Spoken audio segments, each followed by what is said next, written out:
Certaines affaires de disparition sont résolues en quelques jours ou heures, la personne étant retrouvée saine et sauve. Cependant, certaines affaires deviennent extrêmement compliquées, à cause d'informations qui n'apparaissent que plus tard et restent donc non résolues à ce jour. Numéro 10. Personne n'a eu de contact avec Tamara Dawn Hill, âgée de 36 ans et originaire d'Ocean Shores, dans l'État de Washington, depuis le 3 mars 2026. Après une enquête approfondie, on pense maintenant que son petit ami est impliqué dans sa disparition. Et il a été placé en garde à vue. Son petit ami, Kendrick Bruce, a d'abord été soupçonné en raison du fait qu'il a été la dernière personne vue avec Dawn le jour de sa disparition. Lorsque sa famille n'a pas réussi à la joindre, ils ont parlé à Bruce, qui leur a dit qu'ils n'étaient plus en couple. Cela n'a pas vraiment apaisé leurs inquiétudes, car Dawn reste habituellement en contact avec ses proches, et ils sont sans nouvelles d'elle depuis. Ils pensent aussi que Bruce cache quelque chose, et espèrent que la vérité finira par être révélée. Lorsqu'aucune trace d'elle n'a pu être retrouvée, au 1er avril, sa famille a contacté la police et a signalé sa disparition. Une enquête a aussitôt débuté, la vérification de l'activité de son téléphone étant l'une des premières étapes. On a découvert que son téléphone avait été utilisé pour la dernière fois près du Northwest Trek Wildlife Park, à 24 miles de l'endroit où elle avait été vue avec Bruce. Une analyse plus approfondie a révélé qu'un paiement de 150 $ avait été effectué depuis le compte Cash App de Dawn vers celui de Bruce le 28 mars, soit près d'un mois après sa disparition. Lors de la première fouille, sa voiture a été retrouvée abandonnée à un pâté de maison de chez elle, et lors de la perquisition, la police a trouvé ses cartes de débit à l'intérieur, ainsi qu'une photo du fils de Dawn qui avait été déchirée. Lors de la fouille du véhicule de Bruce avec une unité canine, les chiens ont marqué la porte arrière, les sièges arrière et le coffre. Il a donc été arrêté et inculpé de meurtre au 1er degré, de 2 chefs d'usurpation d'identité au 2nd degré et d'abandon illégal de dépouille. Il avait également effectué quelques recherches très troublantes sur Internet, puisqu'il s'était renseigné sur la façon d'assommer quelqu'un, sur le temps nécessaire pour que la décomposition commence, et sur la manière de nettoyer des matières biologiques sur de la moquette. Il avait aussi étudié la rigidité cadavérique. L'appartement de Dawn n'a été fouillé que le 20 mai, mais il a fourni aux enquêteurs encore plus de preuves contre Bruce. Ils ont découvert plusieurs zones avec du matériel biologique, et des analyses devaient révéler son propriétaire. Pour l'instant, Bruce est détenu sous caution de 2 millions de $, en attendant la fin de l'enquête et ses prochaines dates de comparution au tribunal. La famille de Dawn l'a décrit comme ayant les cheveux bruns teints en rouge, les yeux bleus, mesurant 1,73 m et pesant 68 kg. Elle a des tatouages sur les jambes, bras, dos et poitrine, ce qui peut aider à l'identifier. Si vous avez la moindre idée de ce qui est arrivé à Dawn, ou si vous possédez des informations qui pourraient permettre de la retrouver, il vous est demandé de contacter le service de police de Tacoma au 2532 874 455. Numéro 9. Les jours précédant la disparition de Savion Anderson, âgé de 25 ans, contiennent des détails très étranges et intéressants, dont certains pourraient fournir des indices sur ce qui lui est arrivé.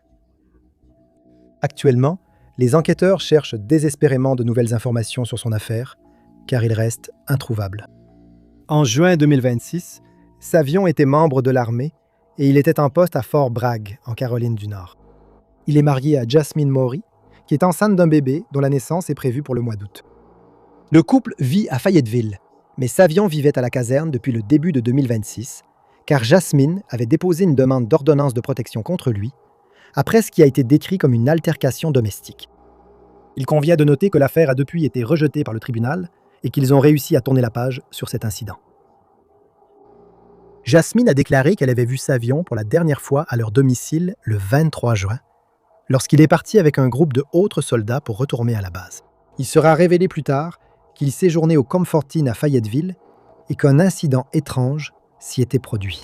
Il a payé pour rester à l'auberge jusqu'au 25 juin, mais il a apparemment décidé de rester une nuit supplémentaire. Mais quand il a voulu payer pour prolonger, sa carte a été refusée et on lui a demandé de partir. Mais Savion a refusé et a dû être expulsé de sa chambre par des policiers, après quoi il a été arrêté. Il a été inculpé d'intrusion au 2nd degré et de résistance à l'arrestation, mais confié à un sergent de l'armée sans payer ses 5 000 $. Lorsqu'il a parlé à sa mère au téléphone, le 27 juin, Il lui a dit que lui et Jasmine allaient demander le divorce, à sa demande. On sait qu'il était à Fort Bragg vers 6 heures du matin le 29 juin, car des témoins l'y ont vu. Quand l'heure du rassemblement est arrivée, il ne s'est pas présenté et n'a plus donné de nouvelles à la base, ni à sa famille. Il a été déclaré en absence non autorisée et sa famille s'inquiète pour sa santé mentale, car il n'a plus donné de nouvelles depuis plus d'1 mois, alors qu'il contactait régulièrement. Sa famille craint qu'il lui soit arrivé quelque chose de grave et demande à toute personne l'ayant vu de se manifester pour le retrouver. Il est décrit comme ayant les cheveux noirs et les yeux marrons, mesurant 1,78 m et pesant environ 120 kg. Il a une cicatrice sur un bras, un tatouage du nom de Jasmine sur le haut du bras gauche et une dent de devant ébréchée.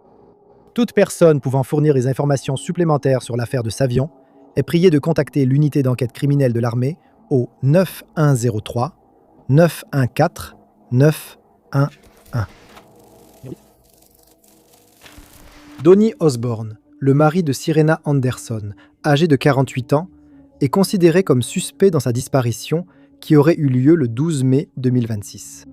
Elle n'a plus été vue depuis, suscitant de vives inquiétudes pour son bien-être. La dernière à avoir parlé à Sirena est sa sœur, qui n'a plus eu de nouvelles depuis le 12 mai. On sait qu'elle était chez elle à Forestburg, en Caroline du Sud, ce jour-là, mais ses déplacements par la suite sont inconnus. À l'époque, Sirena travaillait comme conceptrice de cuisine chez Home Depot, et on sait qu'elle assistait régulièrement à l'église Palmetto Point, située à Myrtle Beach. C'est là qu'elle a rencontré Laila Rule, et elles sont rapidement devenues amies, puisqu'elles partageaient toutes les deux un intérêt et une expérience dans le domaine du design. Laila la décrit comme chaleureuse, extravertie et amicale. Elle dit avoir reçu un message sur son téléphone annonçant la disparition de Sirena. Elle a immédiatement eu un mauvais pressentiment, sachant que Sirena ne négligerait jamais son travail sans raison. La situation est devenue claire lorsqu'elle n'est pas venue travailler le 14 mai et qu'une déclaration de disparition a été faite 5 jours après, sa sœur ayant signalé la disparition de Sirena à la police du comté de Horry. Osborne a été la dernière personne à la voir et affirme que leur dernier contact s'est déroulé chez eux lors d'une interaction déconcertante. Selon lui, Sirena a soudainement commencé à rassembler ses affaires tôt ce matin-là, après quoi elle est partie vers une destination inconnue. Mais les enquêteurs ont affirmé avoir trouvé des preuves du contraire lors de leurs investigations. En fait, ils ont déterminé que ce récit des événements de ce matin-là contredit directement les preuves qui ont été trouvées. Un rapport de police a été rédigé après que Sirena a contacté les agents, leur demandant de l'escorter jusqu'à la maison pour récupérer ses affaires. Elle était dans un état de panique extrême et disait seulement qu'elle et Osborne avaient eu une dispute verbale, mais elle a ajouté que si elle en disait plus, elle finirait en prison. Cette déclaration n'a jamais été expliquée. Il a depuis été révélé qu'Osborne est détenu au poste de police de Wilmington après qu'il a été découvert qu'il avait violé une ordonnance de protection et qu'il ne s'était pas présenté à 2 audiences distinctes. Sa caution est désormais fixée à 245 000 $ pour cette affaire. Au cours de l'enquête qui a suivi, il a été découvert qu'Osborne avait conduit son pick-up Ford F-150 rouge dans les zones de Supply et de Bolton le 15 mai. Des images de vidéosurveillance ont repéré son camion près de Green Swamps à Brunswick, ce qui a permis de l'établir. On sait qu'il passe souvent par Brunswick et New Hanover. Et la police aurait utilisé des drones dans la zone pour chercher Sirena. Osborne est désormais officiellement une personne d'intérêt dans l'affaire et l'enquête continue. Elle est décrite comme ayant les cheveux blonds, les yeux marrons, mesurant 1,60 m et pesant 75 kg lors de sa dernière apparition. Toute personne ayant vu Sirena peut signaler l'observation à la ligne de signalement du département de police du comté de Horry au 843 915 8477. Numéro 7. L'affaire de la disparition de Benjamin Brubaker, 30 ans surnommé Ben par ses proches, débute confusément car sa mère et sa petite amie donnent des versions contradictoires sur le moment de sa disparition. Sa petite amie affirme qu'il a été vu vers le 6 octobre 2025, tandis que sa mère déclare lui avoir parlé une semaine plus tard, le 13 octobre. Le fait le plus important reste cependant qu'il n'a pas été vu depuis plusieurs mois et qu'il doit être retrouvé. Ben est diplômé du lycée Ashland à Ashland, dans l'Ohio, où il vivait encore lorsqu'il a disparu. Avant sa disparition, il avait eu des démêlés avec la justice puisqu'il avait purgé une peine de prison, ayant été reconnu coupable de conduite en état d'ivresse. Sa petite amie et sa famille ont affirmé qu'au moment de sa disparition, il avait remis sa vie sur les rails. Il avait un travail stable et avait l'habitude de rester en contact avec sa mère aussi souvent que possible. La sœur de Ben déclare qu'il a disparu le 13 octobre de cette année-là. Sa petite amie pense qu'il a disparu le 6 et la date de disparition indiquée sur le site du procureur général de l'Ohio est le 30, ce qui a causé beaucoup de confusion.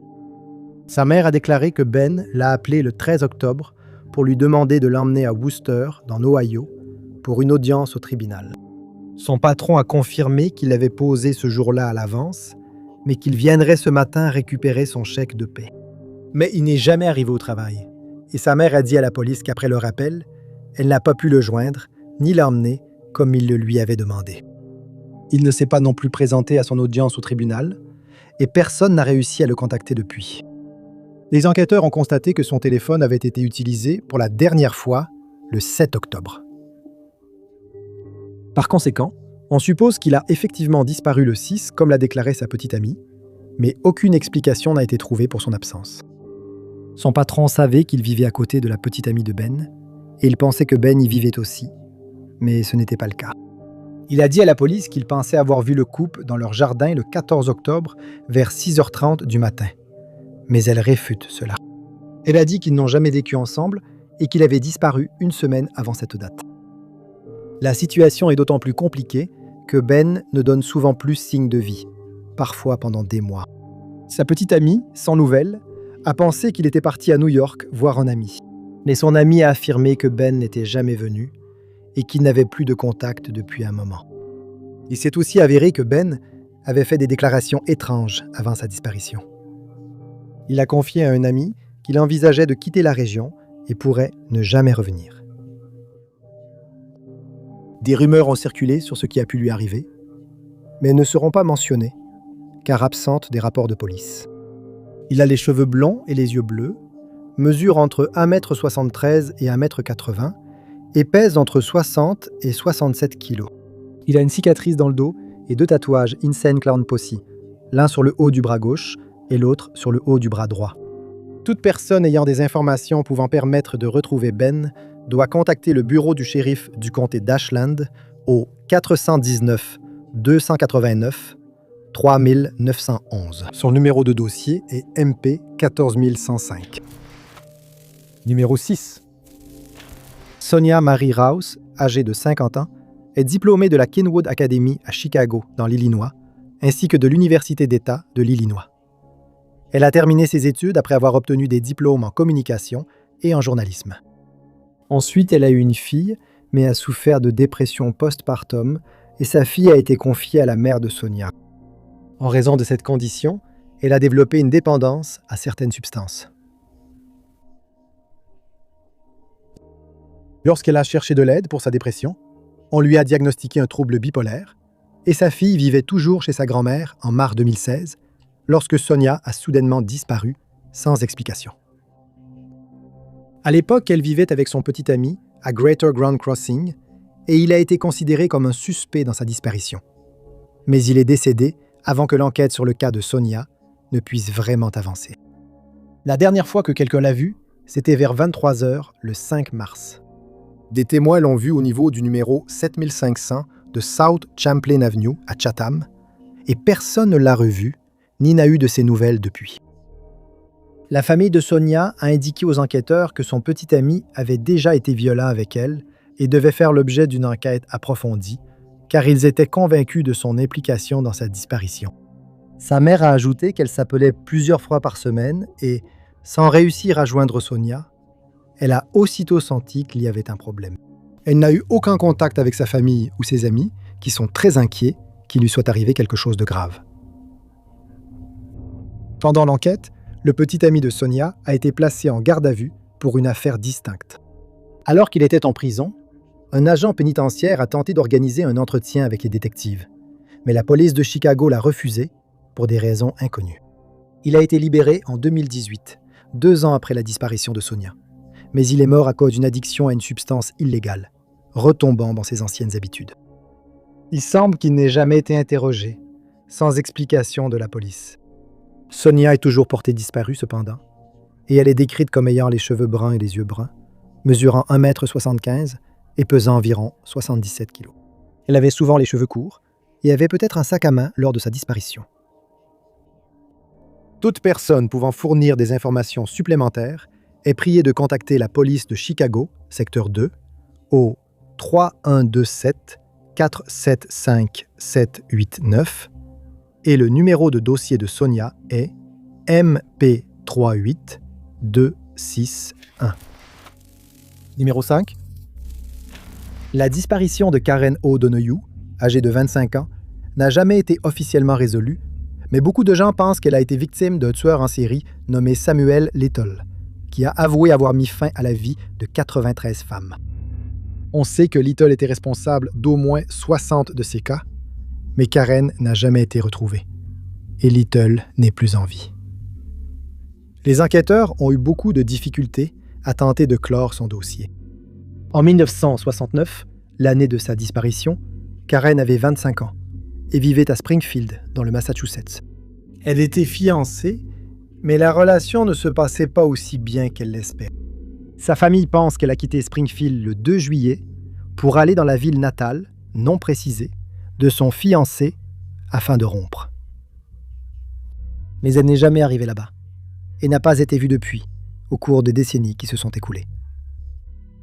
Elle a finalement été signalée comme disparue. Mais comme les enquêteurs n'avaient aucune idée de l'endroit où elle avait disparu, cela n'a guère fait avancer son dossier. Chaque année, quand une inconnue était retrouvée morte, sa famille redoutait qu'il s'agisse de Karen. Mais ce n'était jamais le cas. Quant à Little, sa série de crimes inimaginables a commencé en 1970 et il ne sera identifié et arrêté qu'en 2012. Il est compréhensible que la famille de Karen et certains enquêteurs pensent que Little était responsable de sa disparition. Mais ils n'ont pas pu le prouver. En 2018 ou 2019, la procureure adjointe en chef du comté de Miami-Dade, Kathleen Hogg, a présenté un mémo au tribunal dans lequel elle déclarait que Little avait avoué avoir mis fin à la vie de Karen ainsi qu'à celle d'une deuxième femme, Dorothy Gibson. Dorothy a perdu la vie en 1977 et a été retrouvée décédée devant un hôtel à Miami. Little n'a jamais été lié à ce crime, mais il a avoué sa responsabilité à son avocat. Les autorités pensaient, sans preuve, que ses confessions étaient vraies et qu'il figurait parmi les tueurs en série les plus prolifiques du pays. Il a dit avoir rencontré Karen en 1970, devant un foyer pour personnes souffrant de troubles mentaux. Il a pu fournir des détails précis à son sujet qui donnaient du crédit à sa confession, comme le fait qu'elle travaillait comme infirmière et qu'elle avait certains problèmes de santé. Mais aucun autre détail n'est disponible dans l'affaire de Karen, qui reste non résolue à ce jour. Sa famille l'a décrit comme ayant de courts cheveux blonds vénitiens et des yeux bleus, mesurant 1,73 m et pesant environ 59 kg. Elle a aussi une cicatrice sur un doigt à cause d'une greffe de peau et une autre sur le ventre. Toute personne ayant des informations sur ce qui a pu arriver à Karen doit contacter le département de police de Springfield au 413-787-6300. Son numéro de dossier est MP 10038. Numéro 4. Teresa Lynn Fitton n'avait que 18 ans lorsqu'elle a disparu à Fort Lauderdale, en Floride, et sa famille a suggéré qu'elle avait été victime d'un acte criminel. Son affaire n'ayant jamais été résolue, rien n'a été prouvé. En 1970, Teresa était étudiante au lycée Stranahan et elle possédait une Nash Rambler verte de 1966. Pendant son temps libre, elle travaillait dans un hôtel en bord de mer et disait à sa famille qu'elle rêvait de devenir océanographe ou artiste. Elle était en couple avec un homme dont le nom n'a pas été rendu public. Et le jour de sa disparition, le 1er août de cette année-là, le couple s'est disputé violemment. Vers 13h, elle a quitté l'appartement pour prendre l'air et se calmer, puis on l'a vue monter dans une voiture avant de partir. On pense qu'après avoir quitté l'appartement, elle est allée à la bibliothèque Riverland Branch, où son portefeuille a été retrouvé. La bibliothèque, proche de chez elle, aurait été l'endroit idéal pour qu'elle se calme en silence. Le portefeuille ne contenait que quelques photos de certains amis et n'a donné aux enquêteurs aucun indice sur ce qui aurait pu lui arriver. La mère de Teresa la cherche depuis plus d'un demi-siècle, mais elle a eu très peu de chance. Elle et Teresa étaient très proches, bien qu'elle ait aussi une relation avec son père, divorcé de sa mère lorsque Teresa était jeune. La famille a encore souffert quand son frère est décédé 2 ans après la disparition de Teresa. Et la mère a surmonté ce traumatisme avec un soutien psychologique. Au fil des ans, sa mère a tout tenté pour rouvrir l'affaire. Mais on lui répétait que sa fille avait sûrement fugué et ne voulait pas être retrouvée. Mais sa mère conteste cela. En mai 2025, Sunshine State Sonar, basé à Tampa, a annoncé qu'ils allaient enquêter sur l'affaire de Teresa. Le propriétaire de l'entreprise a déclaré que chaque fois qu'il faisait des plongées pour retrouver des personnes disparues, il tombait souvent sur de vieilles voitures dans l'eau et qu'il avait toujours l'intention de revenir sur ces sites. En apprenant que Teresa conduisait une vieille Rambler, il a estimé que son affaire méritait plus d'attention qu'elle n'en avait reçu depuis sa disparition il y a 5 décennies. Il a ajouté qu'il avait déjà trouvé de vieilles voitures dans un plan d'eau près de l'appartement de Teresa.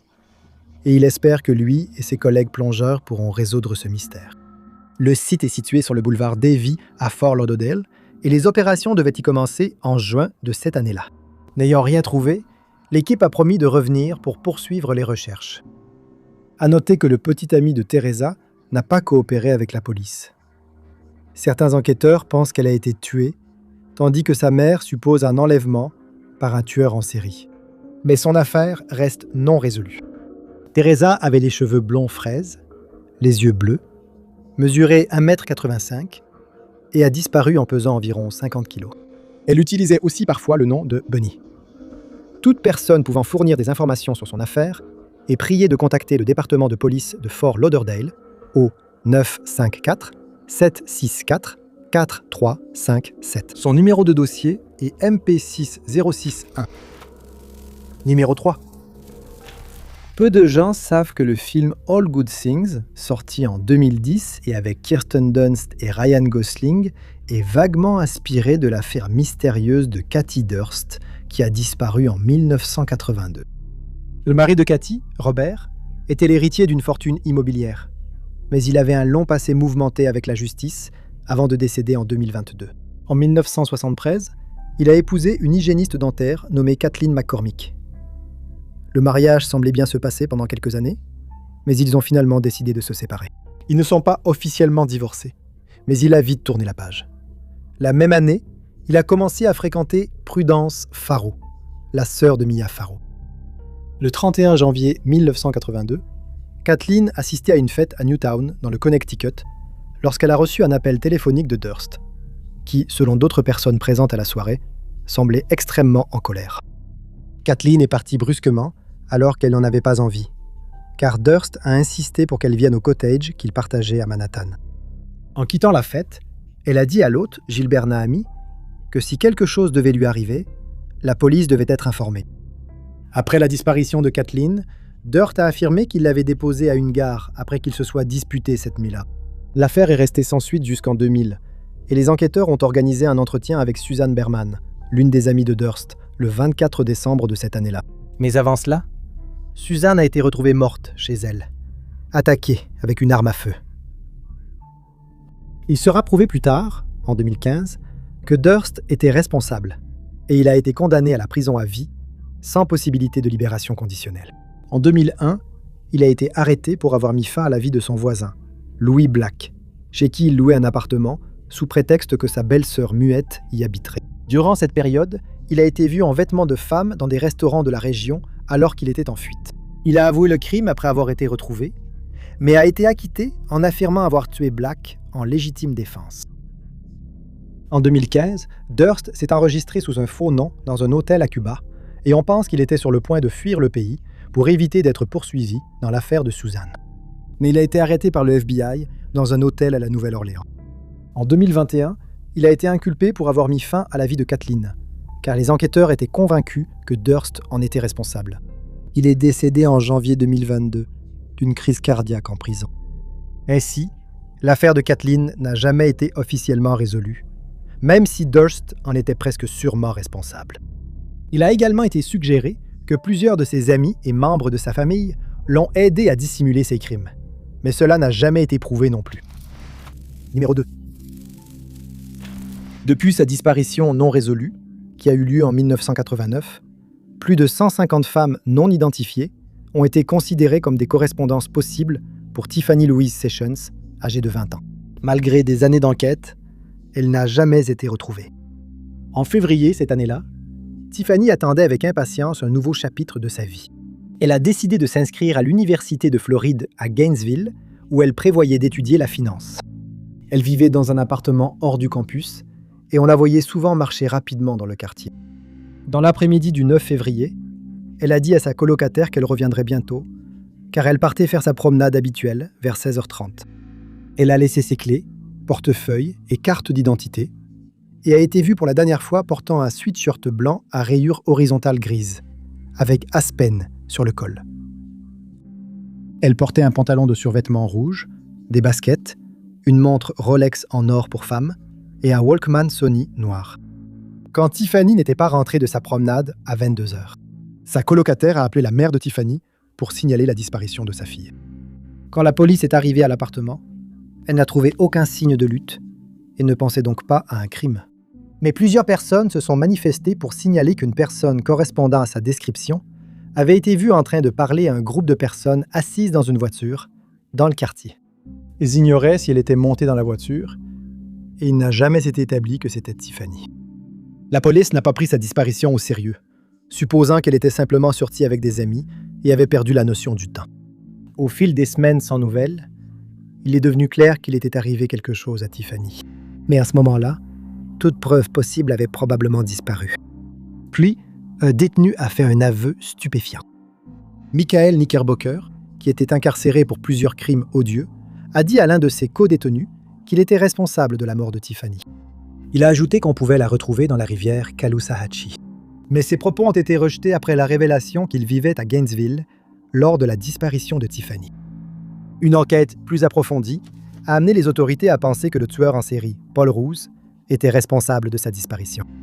En 1989, il travaillait dans le bâtiment et était employé par une entreprise située près du trajet que Tiffany empruntait habituellement lors de ses promenades. Le jour de sa dernière apparition, il n'est pas allé travailler, ce que les enquêteurs ont jugé suspect. Ils ont aussi trouvé des informations dans un carnet d'adresses qu'il conservait, découvert seulement en 2013, où il évoquait mystérieusement Elizabeth Foster, une femme retrouvée morte à environ 1 mile de l'endroit où Tiffany a été vue pour la dernière fois.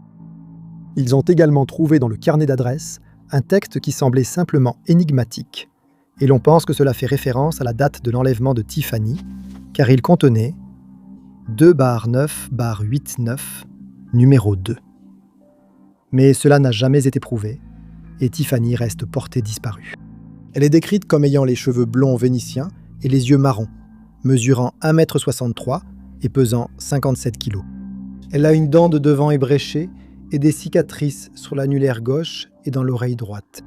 Toute personne ayant des informations pouvant résoudre l'affaire de Tiffany doit contacter le bureau du shérif du comté d'Alachua au 352-367-4000. Le numéro de dossier de Tiffany est MP 2413. Numéro 1. Sofia Koutser, âgée de 21 ans, est née à Amsterdam, aux Pays-Bas, en 1993. Adulte, elle s'est inscrite à l'Université d'Amsterdam, où elle a étudié la médecine, et elle a obtenu sa licence en 2015. Elle avait l'intention de poursuivre ses études pour obtenir son master, mais avant cela, elle a décidé de prendre une année sabbatique. Et cette même année, elle s'est rendue à Kampala, en Ouganda, puisqu'elle était qualifiée pour un stage en tant qu'infirmière dans un hôpital de la région. Elle et 5 étudiants néerlandais vivaient avec des jeunes locaux, et elle informait sa famille chaque semaine de son expérience. Elle a dit qu'elle appréciait son séjour et trouvait son travail à l'hôpital très gratifiant. Après la fin de son stage, elle a décidé de voyager à travers l'Ouganda avec quelques autres étudiants et a fait appel à un guide touristique ougandais qui servirait également de chauffeur pour le groupe. Ils sont partis en excursion sur le Nil et ont réservé une nuit au centre d'éducation pour étudiants. C'est alors que les choses ont changé. Depuis peu, le groupe remarquait le comportement étrange de Sofia et a informé sa mère qu'elle rentrerait à Kampala le lendemain. Après leur arrivée à l'hébergement, Sofia a dit qu'elle allait aux toilettes, situées dans un bâtiment séparé. Après s'y être rendue, elle a disparu, sans jamais réapparaître. Lorsqu'elle n'est pas revenue, ses camarades ont informé les gardes du parc, qui l'ont cherchée cet après-midi-là, sans succès.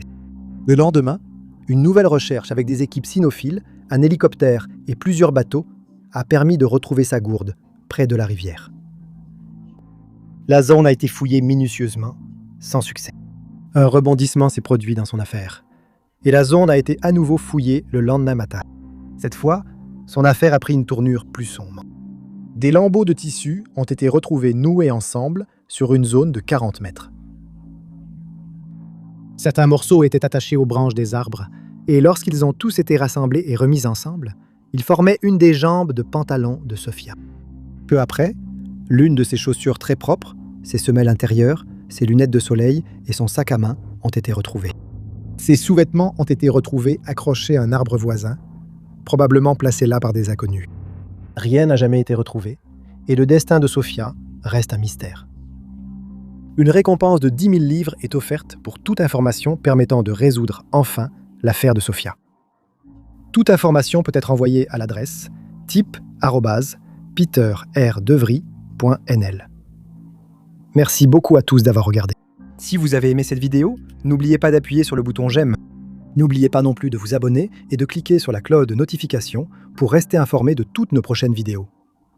Mais je m'appelle Top 5 Unknowns et je vous retrouve dans la prochaine vidéo.